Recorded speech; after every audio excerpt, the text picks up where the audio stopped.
fina finau le tawa lelei le tawa uatau lo tato atua e au mai tato e ona le mana e manu malo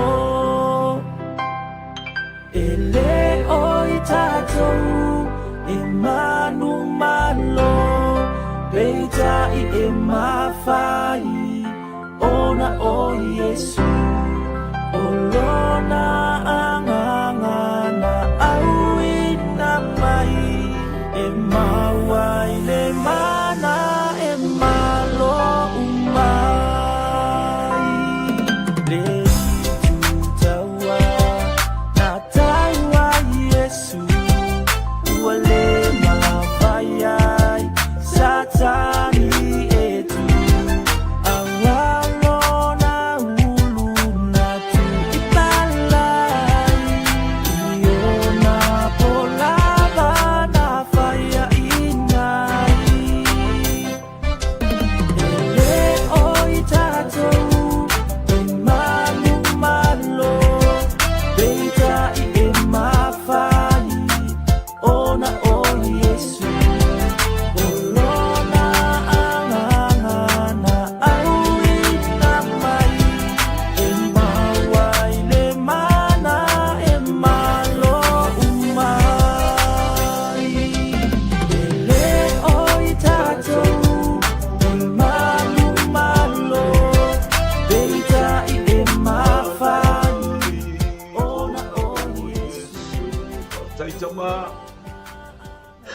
video ni va engor chao macho yai pokala mela ufanau wala awila ufio Tuutuulima le afi le wingor fi au male le vaenga fale nganga le malosi o la ufanau macho te pasi atu ile afi o la utala le leia ile nganga pa ia o la ufio macho te le mafia semea fala ngolango me uma ile nganga pa ia moli ayo fina ngalo maloto tai chochas ina ia tupule malosi whamanuia ilo ainga ilunga upenga te whairangi o ila tau o baba i maili nei por kalame ma tau whamalosi a i whatas awa lava ne il tangata a ia fo i atu i ate oe le atua le tama le atua le alo le atua le nganga pa ia le vi inga le whamanu ma le whanetanga ona o Yesu anga le yatu ina fana wanga yatu ya waonga ile nei tayao le ainga o le fato tua ilunga upenga ta failang fa malosia ila to fatasi imato uma ilo wanga le leisisi ese ona o Yesu amen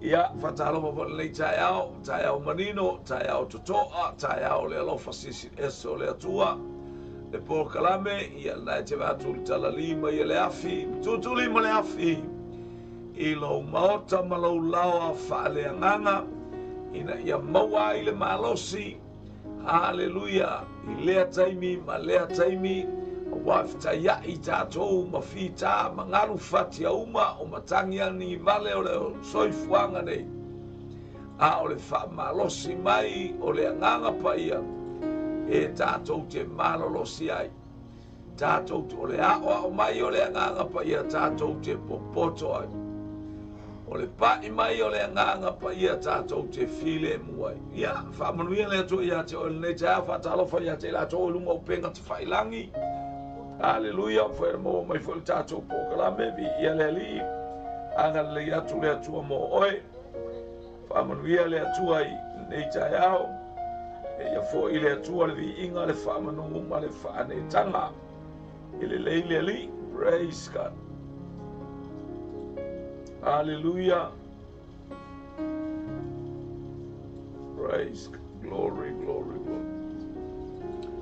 thank you ia wa tato ye faso ale atua le tayao fatalo wat fo isio tato ainga ainga ta fo ilea ole au onanga le Global Kingdom TV ia whaftai mo le au onanga whamnuia le atua le au onanga le iaso atoa tato iai whatasi fo iana whamnuianga tutu salatino le mawhauwhau sili le ito lilo whale nganga mai le tatou tu faitauna ua iluga kolose matau pue tolu a o lona fai upu e sefulu valu e o lua sulima i o le faaiuina le o le matau pue tolu o tusi a kolose sa tatou iai le aso ananafi e lautua le alofa e lautele e lautua e fusi ai mea uma ua ia te tatou o mea lo fua o le agaga paia o lona fusi lautele o le alofa leanga o le whaavae lea o le malo o le atua o le alofa e uina tā ua o tangata leanga whaale tonu o i tā ua o tangata ngasala na sa ili mai le atua ina ia maua i tā ua le ola e ala ma le maafutanga vāvala lata e ala ia Yesu Keriso lona lava alo pelevi ia le li le lau tatu ia i leita iao ia whamanuia le atua ia te oe. Praise God, praise God, hallelujah. Ia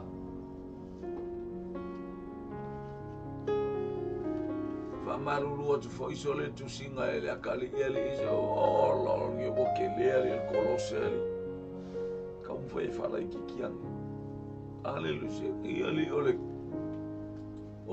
ia li ole akar ki bol ia li ia al mesir fo ina ele le ina ia e maua mai e tatou tusi faitau a ia ka fala i kikiang. Praise God.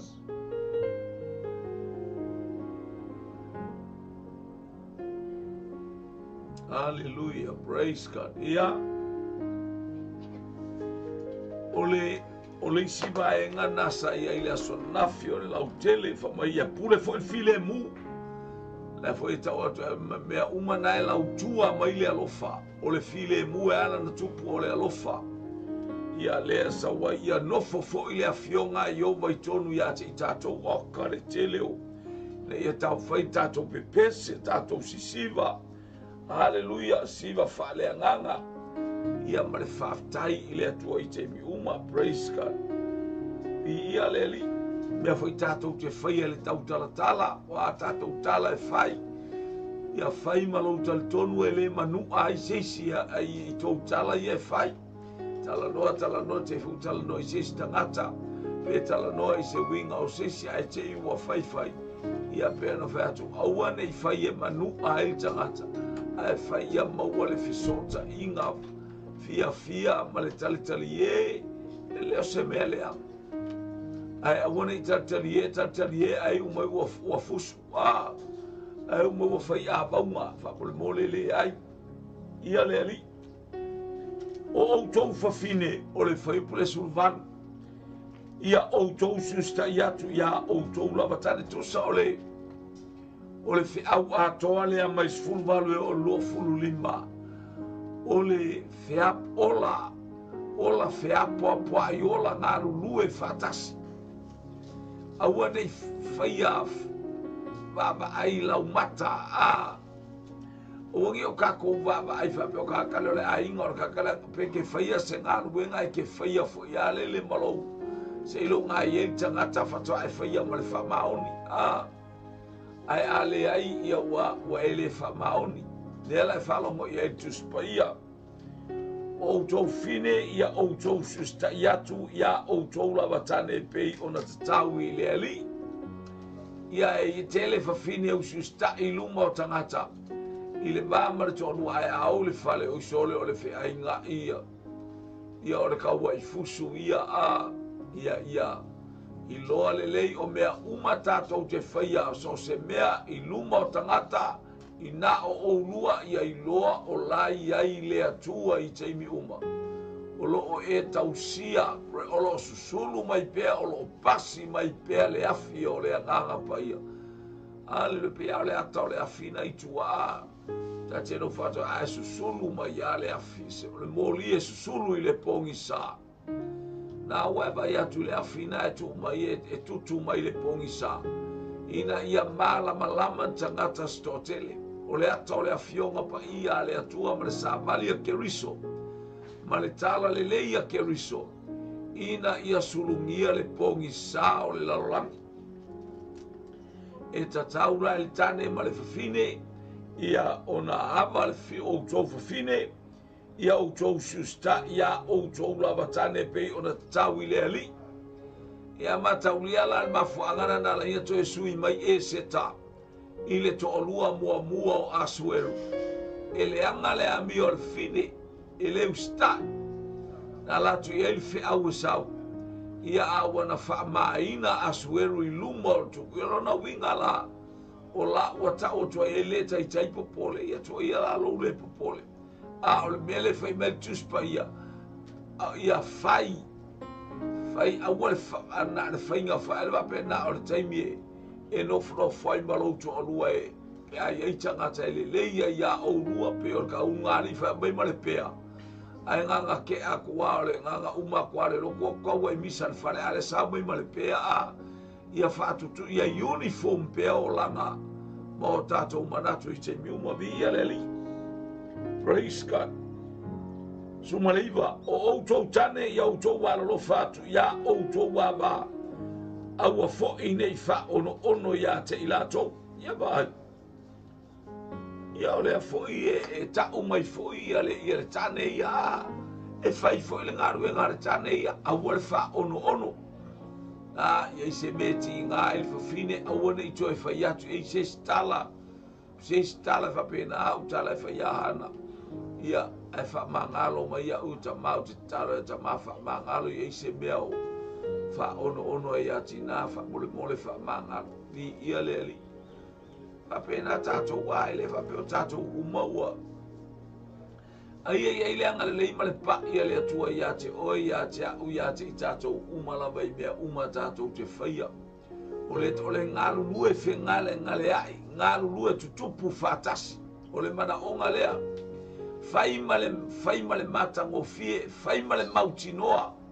o lai ai ke riso i to tonu ia te i tātou i te mi uma e fatino ai lea porokalame ma lea vaenga o au nanga mautau mo whainga au se e anu ese loa tangata whapenape o le au mai ele tata te o atu iai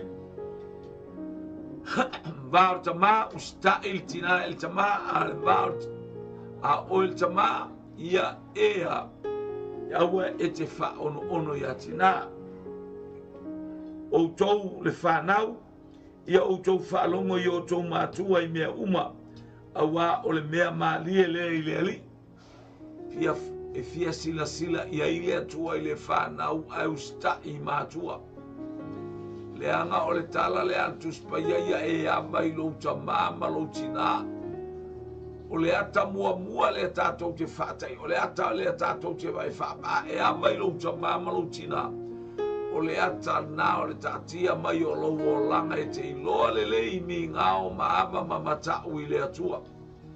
Ai le aise mea o le a e alua i e ama i le atua, a e te le iloa ama i o mātua. O le taimia e te hawa aima e whalongo i o mātua, o lo ta'u atuai. Ale fa mai fia le fina ngalo le tu ko va mal vai u o tou le fa nau ia fa longo yo o tou matu ai mea uma awa o le mea malie lea i luma o le atua le anga o le ata fo i le o le tamama le tina o le ata o le atua a tatou wava yo tatou matua e whapena le mea ao na whaia e tangata uma i luma o le atua, o le ama. Tātou wa aile le siusi o le whai upu, o le mea maalie i luma o le atua. Le mea ta o le mea maalie, o le mea fia. Mea e oli ai.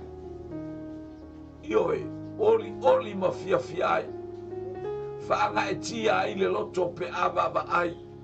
Ai ngā lue mai le itu ai ngā luenga lea, praise God, o le ama i mātua. Le tūla whono e lima, ama i tamama le tina. Wha leva ai o waso, e whapena o le ata le o le tātou wama i le atua. Ai le mawhailana e sau e te alu e te ama i le atua, ai te le ama i o mātua. You honor your parents, hallelujah.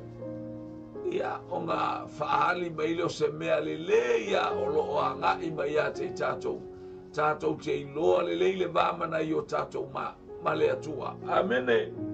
Ia le salwhai pule lua sultasi o tamā outou tamā aua neʻi faaita iā outou fanau ina neʻi faapalapala i latou e leʻi faaitā tatou e le atuaʻā aia na o mea e foaʻina mai lona aga lelei ma lona alofa ma lona silisili ese lona oa lona tamā o aiga lana faauʻuga so se mea e ao ona mai iā te i tatou ua foaʻina mai e ala iā iesu keriso mo i tatou e lē faaonoono o le tatou tamā iā te i tatou ae a i tatou faaonoono ia i o tatou ia tatou fanau a o loo taʻu tatou o le fanau a le atua se o latou muamua le mea lea e lē alualu se mea faapea ua le talia e le atua lou manaʻouga pea na o ia na silafia mea uma i o tatou faapea na foi se uiga o le tamā na te iloa lana fanau atoa le uiga o le atama le uiga o le ateini e faapena ina ia iai le agalelei o le atua. Praise God. Tele foi mea au papai pe au titilo i mea e fai e sia le fanau tinga ina latou fatino ina o mea uma ia te nofonofo a silafia e le atua le loto aua foʻi neʻi toe faatiga pe faaonoono atu iā te i latou faute stala aia ae faafetai mea uma ua faia faafetai i le atua ae faamagalo mai le atua pe afeutia le taʻua ia i le mea tatauna fai ioe. Praise God. Hallelujah. Atu ele a mea tatou galuega ma mea la faia i a galuega e ua fai lotu aiga e paoa kua kakou fale leai e muamua tatou o i le atua mulimuli mea uma sauleo le atua e faatoatoa mea uma i ia le ali e le vaapeo ola e le vaapeo le galuega faapelaga o le kuli le kaimi mage e le fai kuliga kaimea o le taimi ua o e fai taulaga i le atua fai le taulaga i le atua ia iai le aiga ia le ali ia wa foʻini mea ua vavaai atu aʻu latou ia pei atele atu ai lau tala ia na ufu maua lea o le upu lea aua le faaonoono i le fanau le faapea mai tusipaia o outou tamā aua neʻi faaita iā outou fanau ina neʻi faapalapala. Praise God.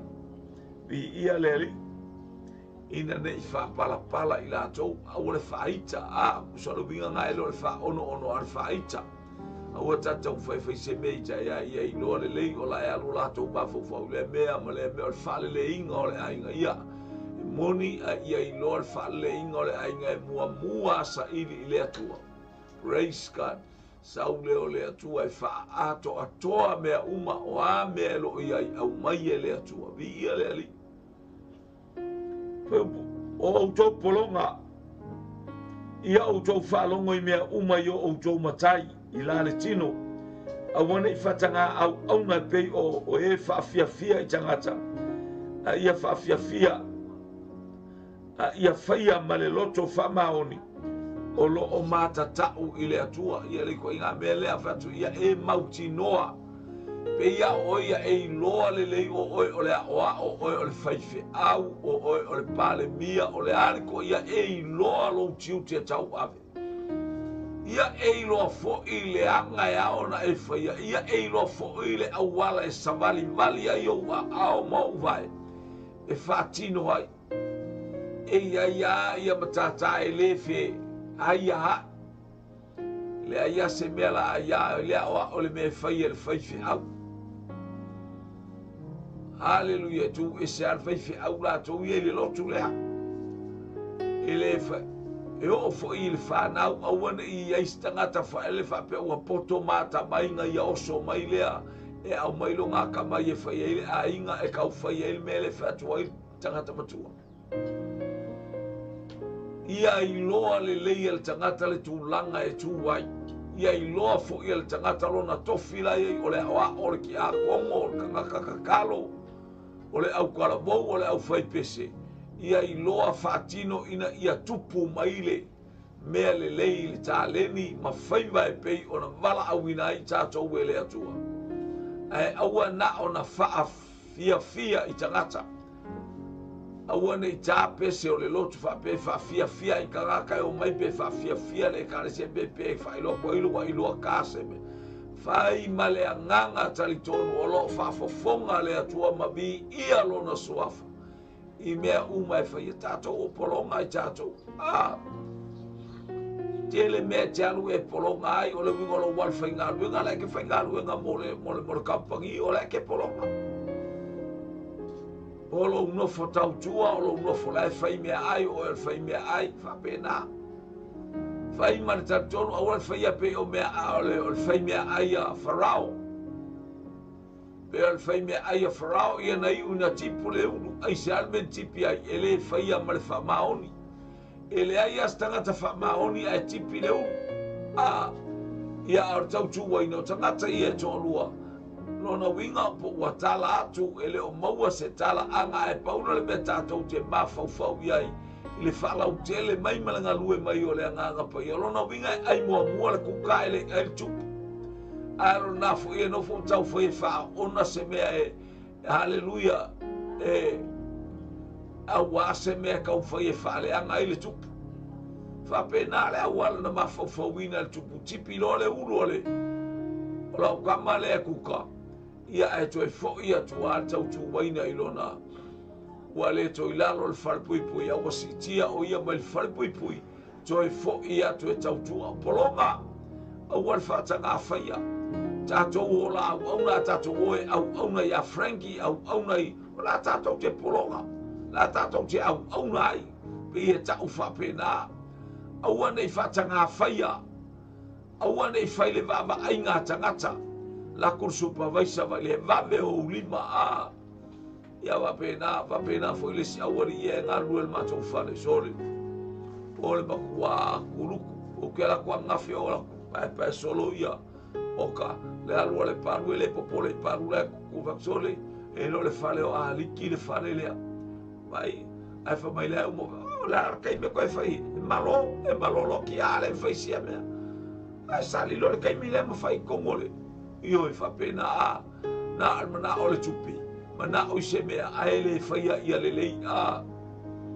makua e iloa mamao atua le uiga o le tagata faafiafia i tagata a kaukala mai nei sole ko kiki masa saele ia kafkafa ole o ngā umo i le kaukala a sole o le tate iloa lava le mea ta ua o le tangata whaafolinga le whainga o ana mea le auna ma le whaamaon ai wa ai mai lo i ata i ta oka e sa meke mga o i ta maa apena na le alu ese atua whapena e whai le wa ai ngā tangata o le mana onga le ia o tatou ngā lulue whaatasi ma le atua ina ia tatou whaia mea uma i le whaamaon mea uma tatou te whaia ia e loala ia i le atua are koe whai kau koe whai purea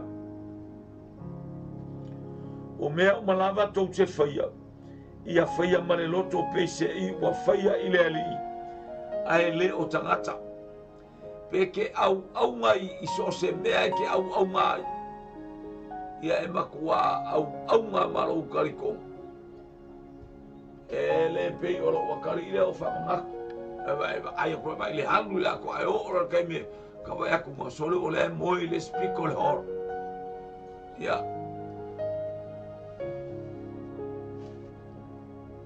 ia luas fulfa a wa o tau iloa e maua e o tau mai le ali o le taui o le tofi lea a wa au auna o tau i le ali o keriso o le taui o le tofi o le tatou taui lea ma le tatou tofi wa au mai le atua se ese ko inga kofi wa alu ke kau apu e va kunga o fai o ma super au fai o ma fomengi kai o le vaenga lea fai o ma fomengi fai o ma supervisor ia wa so kwa nga ile i ala ese pe ona yai ele estanga tai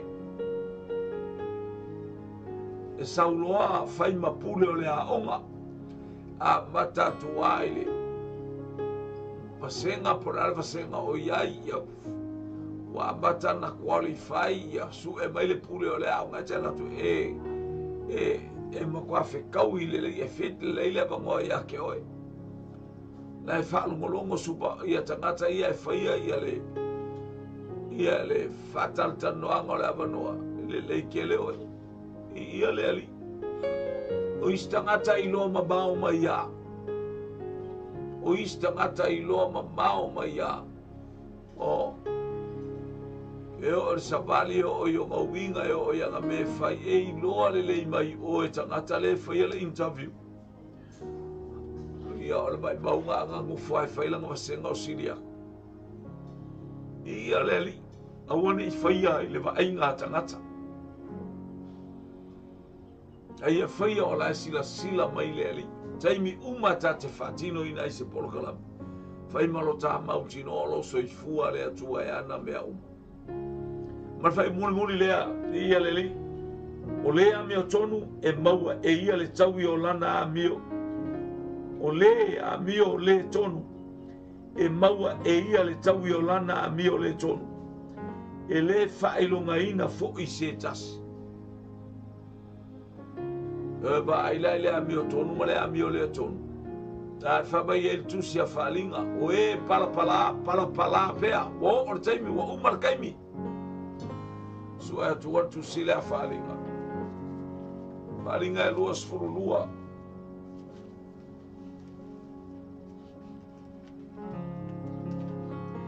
Fai upes fulu. Fai upes utas. Fai upes uma sultas. Wa fai mai o ia tau. Awa e te wha mau whailonga ina. Upo le valo anga o le nei tusi. Awa lata ona aso. O le a mi o le tonu. Ia mi o le tonu pea ia.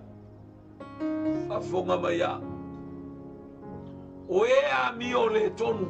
A mi o le tonu pea ia. Wa o le taimi.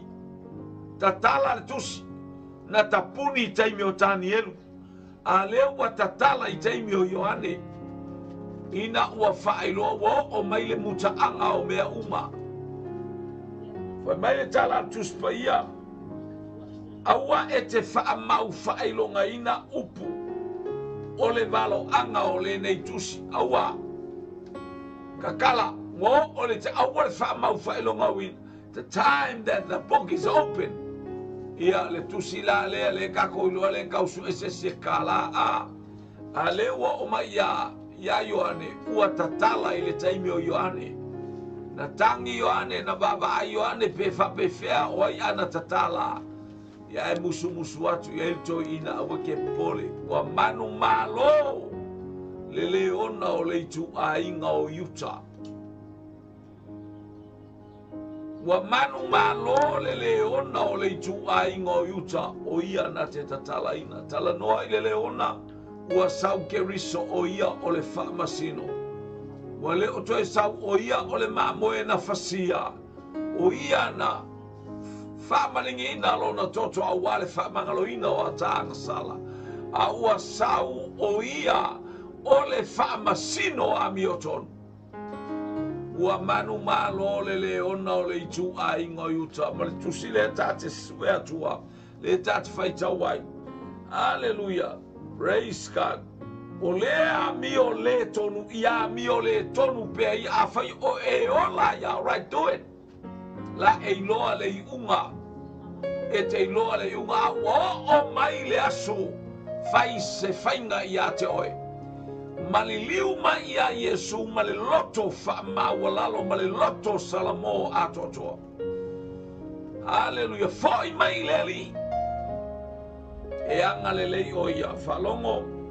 O lea mi o le tonu ia mi o le tonu pea ia. O le ele lea ia ele lea pea o ia. O lea mi o tonu ia mi o tonu ia. Pea o ia. O le pa ia pa ia pea o ia. Whauta o te vave alu atu. E le whatu wai mai le atua. A olona fina ngalo ia e salamo. Ia o salamo, ia salamo. Le tangata e fo i mai a te emana la ngona. Haleluia. Mea se ma le whaamaualunga. Haleluia, ma le whauvale saolai. Ai fo'i mai ile atua. Praise God. O le mana onga na. Haleluia. Ina ia ile anga le lei o le atua. Haleluia. Ia ile pa ia le atua. Ia i whaamanu yanga le atua. Ia te oi le ataimi ma le ataimi. Ia le li anga le li atu le atua. Ia te oi nei tai au. Wale ufamai le angelu ya Yohane. Awa e te whaamau whaailonga ina. Le upu ya Tanielu. E le kai aso. Tapuni le tusi. Tapuni le tusi e le io o Yona taimi. E tatala i le tusi le lewa o mai ya Yohane. Yohane. Awa e te whaamau whaailonga wina. Awa e te tapuni ya ai tatala. Inisi upu tatala tusi. Waya tangata ia wale whalongo. O lona taunu unga foi o le whalongo. O le paafi. Ma se oli e whaavavau. Waya tangata ua palapala. Palapala pea ia. Ioi. Ea. O e vai le afina i outu atu. Ia o le afina o le anganga pa ia o le afi e pasi. E ese mai le afi le wala fika ki fai bebe kwa le mumu le afi le e mumu a le afi le te tamo e ma oe passing the torch Tuutuulima le sulu Tuutuulima le afi o le anganga pa ia ina ia malosi ai lo uso malosi lo tua fine o aiso se tasi e falongo ia malosi le fatasi mai o leli. Ia whamanuia le atua ia te oe nei tai au. O le ngā luenga whai ma le mauti noa. Ngā lulue whātasi. Le tamā ma le tina ma le whānau. Polonga ma le matai. Ia eilo le matai o le ioe e te au auna e pei o la e te au auna i le atua. Haleluia, aua nei whatanga whaia e alu le maumanga. Ia utu e batua whoilan tala le a. Fai o el pokala. Na alu le si usol nae. O le kala mo i ala tala le ala martala fa martala le fai au. Illa tou. Ia malana mana au tautua o le o ngaso kuspaia. Ia wai whalongo. O le o ngatu spaia o le kamala lea e va ai au kale baumanga. E ko ngā whai. O le tonga whaila e la tu le nuu lea. Anua ele si awala ele si nuk whetau i utai o. E ma whain whe so kai. Sau tangata i lea so lea pasta. Mua aria e mai mele o lea mi o lea ngani tatou nu. Mua tata au whai. Si alu e whain ngā luenga. Alu e whain ngā fui ai e maua se kaimi e maua ai. E au mai ia oe kanga ioe sau ua tale au wha. Ia o na anu lole al whaiwhi au oso mai o ila malapa tulou o ta ua nuia le waka wakula. O nuna o ngā utau iwa ia ile ko ngā wha. Ia aiwa ilo as whaiwhi au tio a mosa a. O le whaiwhi au la leo ngarto ngā wha. La ngā lue aila na tama. Ia isia na tama ia peto lua e lea e whaia to ngā wha. O le mele whaile awali o le ato tangata tipi e la wale au whaia e tau whaiwhi au ngau ia le ko ngā wha. A le au a onga kuspaia. Alo le whaiwhi au ta milo ane i lalo lava o so iuta o uta la e fitau iei au wala iuta. O so atu le wala i o so mai le wala e yeli me vae ngā uta e fitau iei au wala ia. So ta iei nu ia. Tau lea kwa lalo lava sa iei malai vale leo ngā uta atu lalo malai vale le kolosi sa kolosi ero le au wala fito aima. Pe anu tele mai ngā uta i va ngā i ngā uta lalo lava na. Ia e lato e vai mau atu ale whaiwhi au. Ile ta abale le tu mai. O la e ta ia i au whai. Ai o mai lo ma le whaiwhi au. Ma lori, wa. me fa fa awal pole maua maua e maua e abaya I lua lima ia le o wale ka arka ko ngā fa ka wari o isori fainga o mea e le faia haleluya e leo la ngona le atua le narua le autuspai e leo la ngona le atua le au nai fai pei o la ete au nai le atua fai male matau o lo iai le atua I taimi o makau ke faia so se me fai lau ngā ruenga fai lingi ngā ruenga tono le o le farsama a mea umai fai tono ngā ruenga awa nei faia se mea malou manatu e te faia e leo I loa e se tangata ia fai malou tali tonu o lo o sisila fofonga o le atua ai au lai fai e te wha maonia le anga le te lua o ma le atua e wha maalo atua le anga pa ia te oi te mi uma e wha fia atua le anga pa ia te oi ia e vatu fo ia le anga pa ia ni upu wha mawhana whanai oi pea e alu fia moe I o le whatoanga whapena alo whainga so se ngā ola ina te whainga luenga e o ola te mea e o whaile a kako wa I le usua kamaka le usu le whainga luenga e le kai se le kai misi le kai mi e piki e ngā e la koi koloki le kāt ai alau kai miki saua I le atua langa ilo iloa mai e le atua kai me koloki e lau kāri langa ilo iloa ioi ai o ina e tāpena te saule loto la e ke moe o ia yo kiu ke kaunga whai me kai au o le ki a kongo o le awa o le ke upupe o le whai lau kusi o le whai whi au lango haleluya a le ale kai me ke kau mu umai ai se ilo ngai malia lo loko e te mana e whawhia le ngā ruenga e ke anua e ke aia a o lo taimi e te sauai I le atua ke le popole ia ai se alanga e lo tilo mai le atua ia to le ai o le fai mal tuspa ia fai e pei ona fai le atua wa fai le ke lo la ia le atua I te miu a o la ina la ngona so se me te fatino ina o la ia le atua e sila ia te o ma me uma te fai ona e loa lea o le au le lei ma le mata mo fia o mea uma tātou te whaia. Ia, whamunia le atua lei tai au, ta mawhaf taila upu. Taila uwanga le lei, taila pai mai o lau o fio. Taila nganga pa ia fo, ile vi inga ia te oiona o Yesu. Amene ma amene. To God be the glory forever and ever. Amen.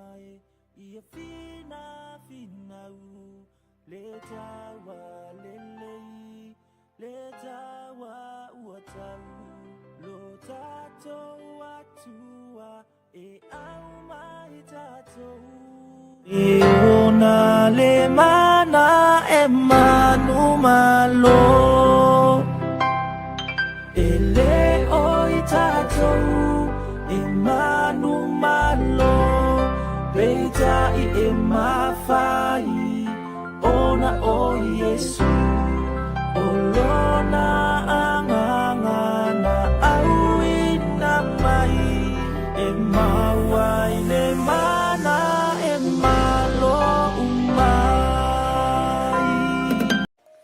Talofalava, shalom. It is with great joy that we invite you to join the Global Kingdom TV channel's first ever trip to God's Holy Land, the land of miracles, the land of Israel, the land of the Bible. You get to walk in the footsteps of Jesus. You get to see firsthand the cities, the places He performed many miracles. You can take a boat ride on the Sea of Galilee. See the surrounded towns and cities that the Gospels write about. You get to see the places that the Old Testament talks about, the places where King David hid from King Saul. You will see the Dead Sea, the lowest place on earth. You get to visit Jerusalem, the eternal capital of Israel. See where Jesus taught the scriptures from the temple. You get to pray at the Western Wall, a remaining of the temple. You will get to see where Jesus was once buried and realize he's no longer here because he has risen and he is alive and he's soon coming back for you and I. The journey to Israel will affirm your faith in him. It will confirm the teachings that we read about in the Bible. It will give you a deeper understanding of the Bible. It will help us in our journey of faith here on earth. And I encourage you, take this journey. It will change your life. It changed mine. God bless. Shalom, shalom. Talofa Samoa na tunu pele. Ia fa talofa antu le fiafi ngo sua la ulu. Le fo matamua sa longa i fo fanga i ampalauri. Ia ile te sanga e tasi le lua afe su fitu. Malese lua afe su valu. Ia sa yeisa no malanga tua i 𝚟𝚑𝚍𝚎. Samoa na tunu pele o te whaftaile atua o nawa no le lei. Ia tonu fo. Lo ia te oese la ngona fa pena na e fia alu pa ia po no le atua. Ia ele se taimi po e talo fo ile atua mo se taimi. Ia le mi le lea lua afe lua lima lo fa pena na ia fa moe moe le tatu malanga. Ia fa te fia malanga mai lo ainga ia e se noa. O te fia ia se la ngona sa ruitawina ilo tangata ino tu mo va ai le monga olive. Ia lo ia il perfetanga le tua le malile fio fa lua mai o Yesu Kristo.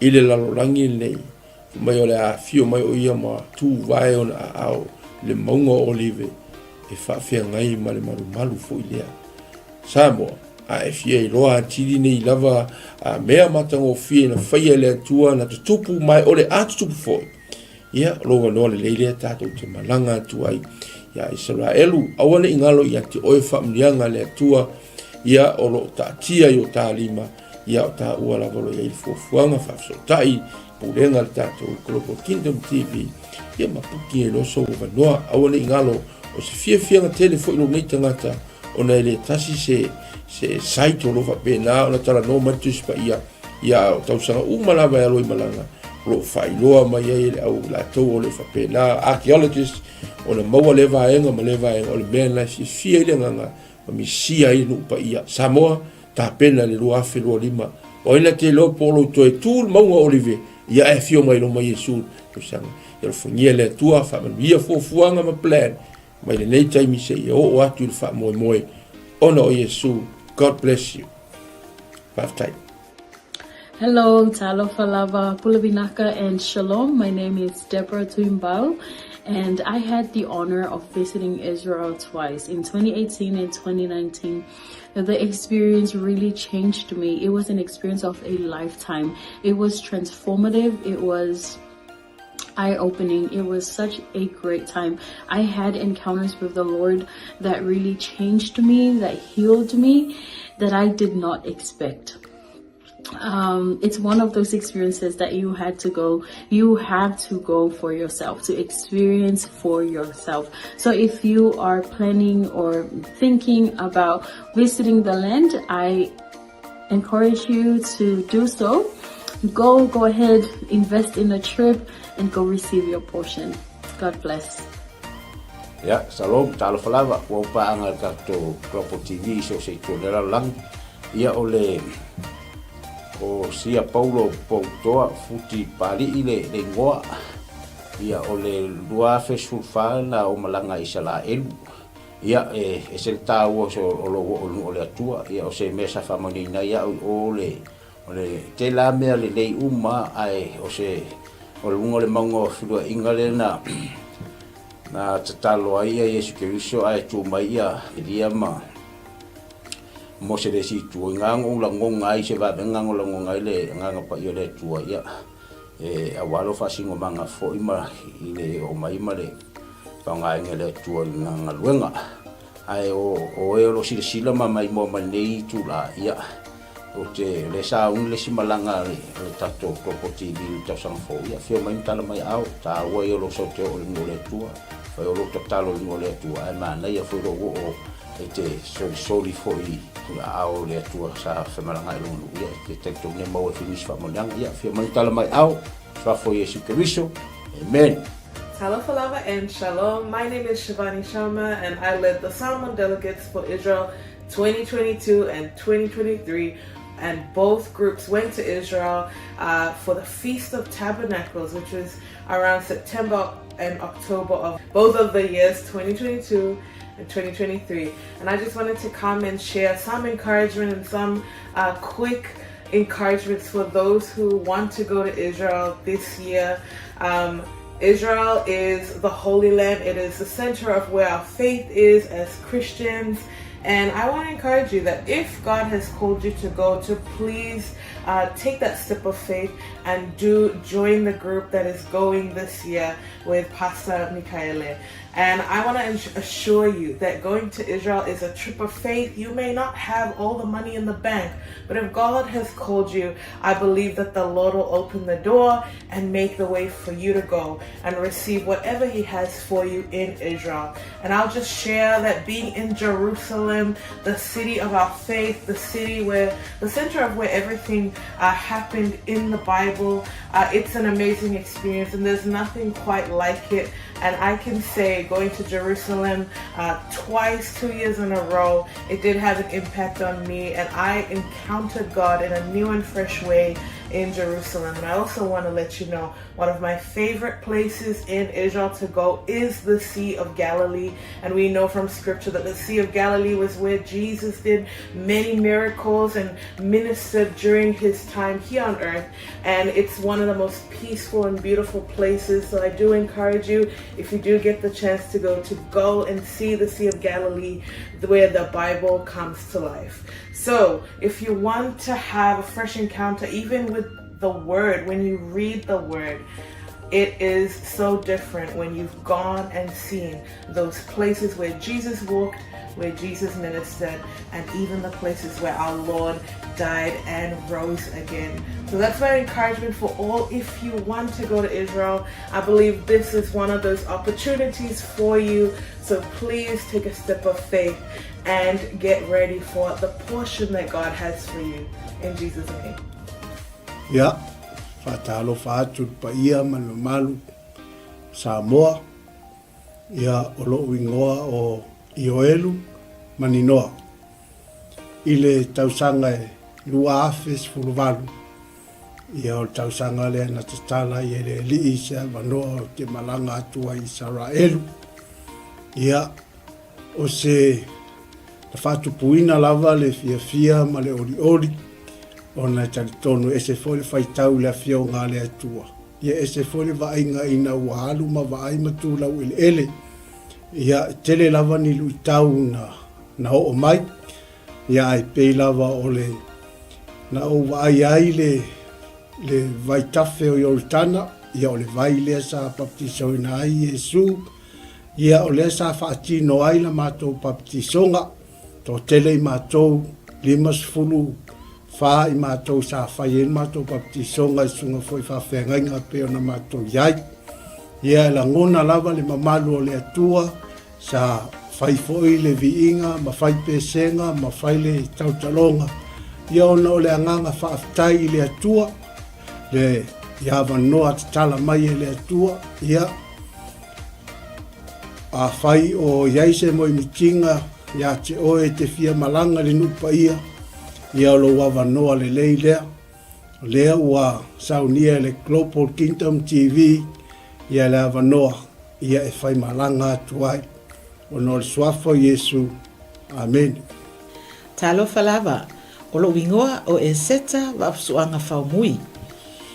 Whaftai le atua mo le nei awa noa ua o maua e mawhai ai ona o whaasoa atu i ate oe. Pe a whai o ia te oe se langona e te fia asia le no upa ia o le atua. Le nei a fiafio te fia whaasoa ia te oe. O se filifilinga tonu, ma le ami o tonu. I lo wo atu iai, o le a e loa ai, pei ona o wo iai, e te langona le iai o le atua I mea uma. Lea na ofa apea I fo ai lo uloto, le iti oa a moli mau le fionga pa ia le atua, na osi fea ngainga ma le nuu o Israel. Va ai iai le manuia I so se mea, lau ele o la autoto o mea uma, manuia ia o le atua o lo talia Israel. A faila o ia te oe se nau ta inga e te fiasia, e maua lo wa manoa, tātou te toe malanga whaatasi ai ma oe, pe a fai e te fia malanga, e le nei malanga o lo o tāpena nei, ia ona o le suafo Yesu, amene, ma amene.